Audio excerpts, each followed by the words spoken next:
दोस्तों नमस्कार। आप सुन रहे हैं रेडियो कुमाऊं वाणी 90.4 मेगाहर्ट्ज में अपन रेडियो अपन बात। मैं हूं मोहन कार्की और मैं हूं आज उद्यान एवं खाद्य प्रसंस्करण विभाग उत्तराखंड के रामगढ़ उद्यान में। आपको बताना चाहूंगा कि उद्यान एवं खाद्य प्रसंस्करण विभाग द्वारा जनता की सुविधा हेतु पूरे उत्तराखंड में 48 फल संरक्षण केंद्र स्थापित किए हैं। नैनीताल जनपद में 5 सामुदायिक फल संरक्षण केंद्र हैं। रामनगर, हल्द्वानी, भीमताल, नैनीताल और रामगढ़। विभिन्न फल और सब्जियों को बेमौसम में भी उपयोग में कैसे लाया जा सकता है, इसी उद्देश्य को लेकर अनेक विधियों से फल एवं सब्जियों को संरक्षित किया जा रहा है। फल तथा सब्जियों को संरक्षित करने की सुविधा राजकीय सामुदायिक फल संरक्षण एवं प्रशिक्षण केंद्रों पर स्थानीय लोगों की हितार्थ सुलभ किया जा रहा है, जहां पर लोग कच्चा माल लाकर अपने मनपसंद के उत्पाद केंद्रों में बनवा सकते हैं। इन पदार्थों को बनाने में विभाग द्वारा निर्धारित एक उचित मूल्य प्रति किलोग्राम के हिसाब से लिया जाता है। इन सब के अलावा फल संरक्षण केंद्रों पर अल्पकालीन 10 से 15 दिन तक का फल संरक्षण प्रशिक्षण शिविर का आयोजन भी विभाग द्वारा किया जाता है, जो शहरी और ग्रामीण क्षेत्रों में केंद्र प्रभारियों द्वारा निर्धारित किया जाता है। राजकीय सामुदायिक फल संरक्षण एवं प्रशिक्षण केंद्रों में मौसमी फल एवं सब्जियों को संरक्षित कर विभिन्न प्रकार के घरेलू उत्पाद तैयार किए जाते हैं। जिस मौसम में जो फल प्रचुर मात्रा में पाए जाते हैं, उन्हीं का उपयोग इन प्रशिक्षण केंद्रों पर किया जाता है। अधिक जानकारी के लिए मेरे साथ में हैं प्रशिक्षण केंद्र रामगढ़ में एज ए प्रशिक्षक काम करने वाले आदरणीय श्री विनोद जोशी जी। जोशी जी, आपका हार्दिक स्वागत और हार्दिक अभिनंदन है। सभी को नमस्कार। मेरा नाम विनोद जोशी है और मैं यहाँ पर राजकीय फल संरक्षण रामगढ़ परिचर के पद पर कार्यरत हूँ। सर धन्यवाद आपका। हम किसानों के साथ किस तरीके से हमारा काम करने का एक ढंग है? जी, पहले तो ये है कि सर ये पहले तो एक फल पट्टी क्षेत्र है कि यहाँ पर जैसे कि तरह तरह के फल का उत्पादन होता है, जैसे कि माल्टा है, नींबू है, आपका कीवी है और आंवला है। कई चीज़ें हैं जैसे कि इसके उत्पाद जो बनाए जाते हैं, जैसे कि जैम, जेली, चटनी, अचार, मुरब्बा वगैरह वगैरह। और ज़्यादातर देखा ये जाता है कि जिस क्षेत्र में जिस चीज़ की पैदावार ज़्यादा होती है, काश्तकार वो चीज़ ज़्यादा बनवाता है यहाँ पर। जैसे कि यहाँ पर अभी देख लीजिए, जैसे कि रामगढ़ है, रामगढ़ में सेब का उत्पादन ज़्यादा होता है, तो इसका जैम, चटनी और मुरब्बा ज़्यादा बनता है यहाँ पर। अभी जैसे वर्तमान सीजन का भी ये दिसंबर का महीना है, तो इसमें यहाँ पर अभी माल्टा लोगों का आ रहा है, नींबू आ रहा है, आंवले का स्क्वैश बनने के लिए आ रहा है, आंवले का सादा, माल्टे का सादा।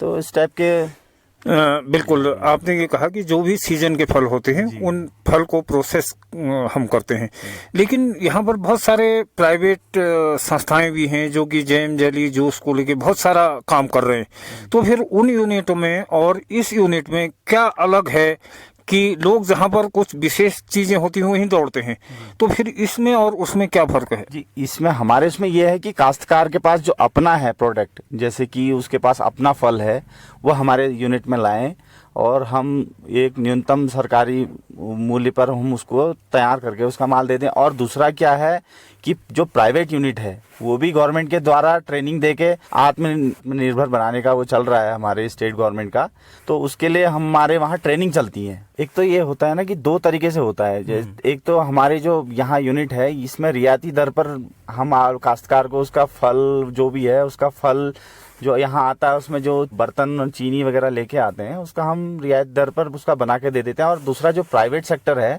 उसका थोड़ा सा अलग रहता है हिसाब, वो प्रॉफिट में चलता है अपने, उसका थोड़ा सा मूल्य ज्यादा रहता है, वो अपना बाहर फोकस करता है और ये सब चीजें रहती है। तो क्या लोग खुद भी सीखें या खुद आगे बढ़े, इसके लिए भी कोई काम होता है? जी, इसके लिए हमारे वहाँ एक ट्रेनिंग चलती है सर। अच्छा। ये 7 दिवसीय और 10 दिवसीय ऐसी कुछ ट्रेनिंग चलती है। उस पर जैसे समूह है, महिला समूह है, और ये लोग अगर हमारे पास आए, जैसे कि 60 लोगों का रहता है, 55 से 60 लोगों का, 60 लोग हमारे पास आए, हम उनको एक ट्रेनिंग देते हैं ट्रेनिंग के तौर पर हम उनको आत्मनिर्भर बनाते हैं। अब जैसे कि हम लोगों ने यहाँ पर कई जगह पर अभी ये ट्रेनिंग अभियान चलाए, जिसमें कि लोगों ने अभी अच्छा खासा अपना वो चला रखा है, जैसे समूह चला रखे हैं। समूह में महिलाएं इस समय क्या कहते हैं अपना अच्छा खासा रोजगार करके अपनी जीवन यापन कर रहे हैं। तो क्या जो आप ट्रेनिंग के लिए जिन लोगों को हायर करते हैं या बुलाते हैं, वो कुछ खास क्राइटेरिया होते हैं उनको बुलाने के, या कोई भी किसान हो सकता है? नहीं, वो देखिए वो कोई भी किसान हो सकता है, लेकिन एक हमारा जो ट्रेनिंग का स्तर है वो है 55 से 60 लोगों का, उसमें कोई भी आ सकता है। और लेकिन हमारा ये रहता है कि ये जो ब्लॉक एरिया है, रामगढ़ ब्लॉक में जितने भी एरियाज आएंगे उसको हम ट्रेनिंग देंगे। और बाहर जो अदर ब्लॉक्स के हैं तो हमारे यूनिट और भी हैं, जैसे भीमताल में है, हल्द्वानी है, रामनगर है, तो इन यूनिटों में अलग अलग चलता है। तो क्या कुछ ऐसा प्रोविजन भी है कि अगर हमारे 60 कैंडिडेट एक बार में प्रशिक्षण लेते हैं तो उसमें इतनी महिलाएं होनी चाहिए, या इतना मार्जिनाइज्ड ग्रुप के कुछ लोग होने चाहिए, हांसी के, कुछ ऐसा भी है? ये तो ऐसा नहीं है कि अच्छा। उसमें कोई भी ले सकता है, जैसे कोई अपना व्यवसाय या कुछ भी करना चाहे।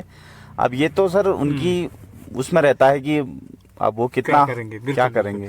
तो क्या जैसे ट्रेंड हो गया वो यहाँ से, तो उसके एवज में उसको कोई प्रमाण पत्र ऐसा, ताकि वो कह सके कि मैंने वहाँ से ट्रेनिंग ली? जी, इसका रहता है, प्रमाण पत्र रहता है सर, हमारे विभाग द्वारा दिया जाता है वो प्रमाण पत्र, उसको मिलेगा वो।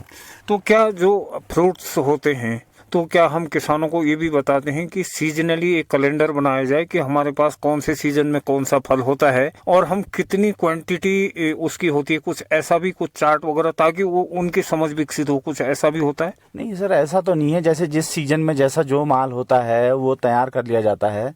जैसे कि अभी मेनली सीजन तो क्या रहता है, मेन जैसे हम लोगों को आत्मनिर्भर बनाएंगे, महिलाओं को या पुरुष जो भी हैं उनको आत्मनिर्भर बनाएंगे। तो दूसरा क्या रहता है कि जैसे अगस्त से हमारा सीजन स्टार्ट होता है। अच्छा। जैसे उसमें फल में जैसे सेब, एप्पल जैम, चटनी वगैरह वो अपना बना लें।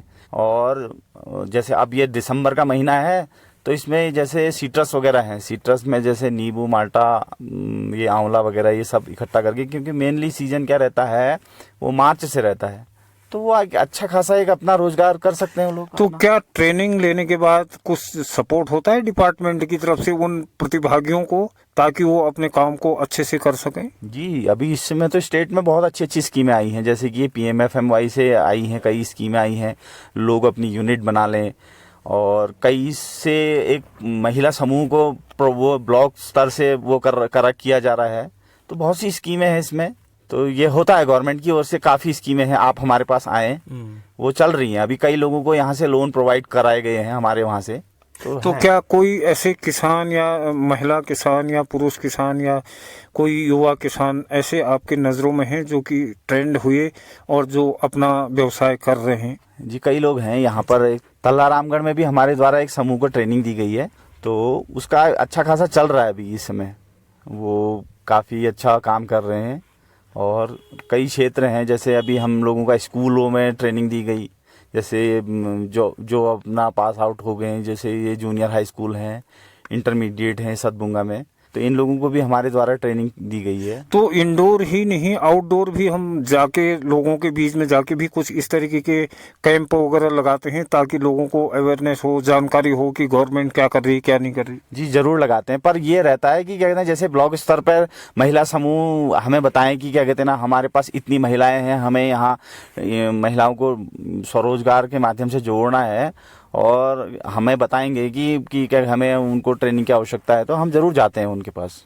ये ट्रेनिंग कब कब ऑर्गेनाइज होती हैं? सर ये तो कभी भी हो सकती हैं कि मतलब जैसे कोई भी, अब जैसे अभी वर्तमान में हमारे पास कोई भी महिला समूह वगैरह या कोई भी ऐसे मतलब समूह ऐसे आ जाएं जैसे जिसमें कि 55 से 60 लोग हों, तो हम उन्हें कभी भी ट्रेनिंग दे सकते हैं। लोगों पर निर्भर है कि अगर लोग जैसे ही 50-60 की संख्या में हों तो ट्रेनिंग आप यहीं पर देते हैं या फिर कहीं बाहर? जी, उनको जैसी सुविधाएं होती हैं, जैसे कि अभी हमारे यहाँ पर तो जैसे अभी हमारे पास फल आ रहा है, तो हम ये कहते हैं कि समूह से कि आप यहाँ आ जाएं, आप उनको सुटेबल है कि जैसे हमारे पास जैसे प्रोसेसिंग यहाँ पर हो रही है कि आप थोड़ा प्रैक्टिकली भी हो जाएगा और थ्योरी भी हो जाएगी साथ साथ। तो इसलिए हम ज़्यादा फोकस करते हैं कि जब हमारे पास आ रहा है फल तो आप यहाँ पर आ जाइए। अगर नहीं तो अब उनके पास अपना कोई प्रोडक्ट है तो हम वहाँ ट्रेनिंग देते हैं उनको। ये सब चीज़ें रहती हैं सर गवर्नमेंट। बिल्कुल। तो बहुत अच्छी बात आपने बताई कि गवर्नमेंट दो तरीके से काम कर रही है, एक तो ट्रेनिंग के लेवल पर और दूसरा जो है आपने कहा कि यहाँ पर जो भी फल वगैरह होते हैं उसको प्रोसेस करके भी उनको दे दिया जाता है। तो सर आखिर में मैं आपसे ये जानना चाहूँगा, कोई संदेश किसानों के लिए जो आप कहना चाहें? जी, मेरा किसानों से यही अनुरोध रहेगा कि क्या कहते हैं ना, इस समय जैसे कि अभी स्टेट ऑफ उत्तराखंड ने आत्मनिर्भर बनाने की एक पहल की है, तो उससे लोगों को जुड़ना चाहिए। जैसे कि क्या कहते हैं ना, अभी यहाँ पर फ्रूट बेल्ट है तो अब लोग अपना अच्छा खासा व्यवसाय कर सकते हैं, खुद पर आत्मनिर्भर बन सकते हैं। तो ये सब चीज़ें हैं गवर्नमेंट की, इसका लाभ उठाना मेरे समझ से तो कि आप उठाएं। और ये जो गवर्नमेंट की स्कीमें चल रही हैं कि आत्मनिर्भर बनाने के लिए कई टाइप के लोन बन दिए गए हैं ताकि वो उससे जुड़ के अपना कोई व्यवसाय, मतलब ये प्रोसेसिंग यूनिट से ही मतलब नहीं है, जैसे कि आटा चक्की है, ये है PMFMY में कई टाइप के वो हैं जिससे भी आप आत्मनिर्भर बन सकते हैं, कि उससे आप ले सकते हैं। बहुत बहुत धन्यवाद जोशी जी, आपने अपना समय दिया, इसके लिए आप बधाई की बात है। जी नमस्कार।